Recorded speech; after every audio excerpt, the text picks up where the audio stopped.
Yeah, well, I started as a scholar of the government, you know, under the Design Center Philippines. We were chosen all over the Philippines as part of a scholarship program being given by Design Center. You know, so I was one of the lucky 10 all over the Philippines.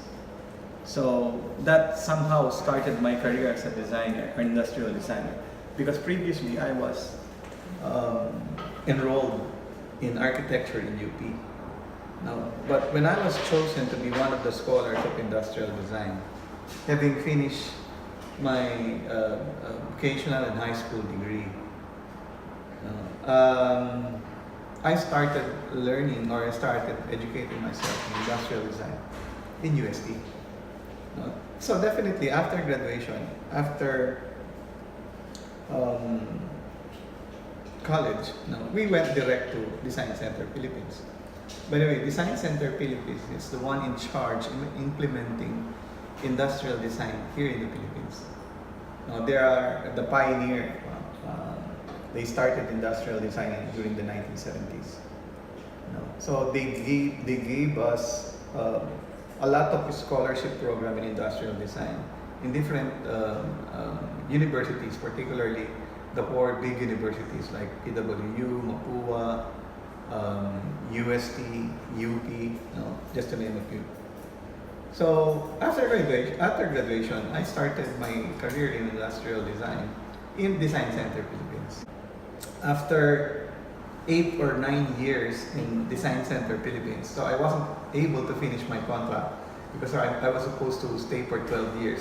But after my 9th year stint in Design Center, I studied abroad, also given by Design Center. So I studied in Germany for 2 years, and that would mean another 1 or 2 years more additional to my current 12-year contract. No? But after graduating from Germany,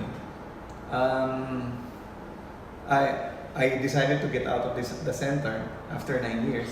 So I ended up paying my other dues from the government, like the 3 or 4 years more service in the government. So I paid for my matriculation during my college years and started my own business after 9 years in Design Center. So that was in 1997, and I started my career in industrial design, putting up my own design firm, Dax Industrial Design Work. So that's how my private design firm started. And Well, as a design manager, as we always told our students, industrial design is more of business than design. No? So since you already have a lot of contracts, since you already have a lot of subcontractors in terms of design projects and such, you tend to farm out projects, and you become a design manager. So if you have your own design firm, it's not like before when you were starting. It's quite hard, But since I already have the practice for 9 or 10 years, it's much easier because I already have contacts. So whenever we have projects, we would give it to someone else, or we would have our in-house designers do it. So in that way, you have more time. You have more time managing your design office, and you have more time spending it sharing your knowledge to the universities or to the schools. what is the most important thing do you think to become a leader in a design project? Like if you are leading a design project, what you think you're supposed to do? Like what is the important thing to being a leader? Well, just like what I said, in any endeavor, in any work, just like how we give team projects to you, as a student. To be a good leader is to be a good follower. You can't lead if you don't know how to follow. So, first things first, being a good leader also gives you the chance to know each member of the group. And at the same time, knowing their capabilities. It's quite impossible that being in a team working in a team, it's quite impossible that a member or a member of the team would be somehow lacking of knowledge. No, it's impossible.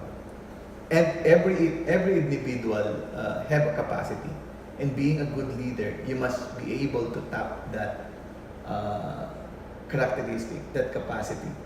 No? That person might be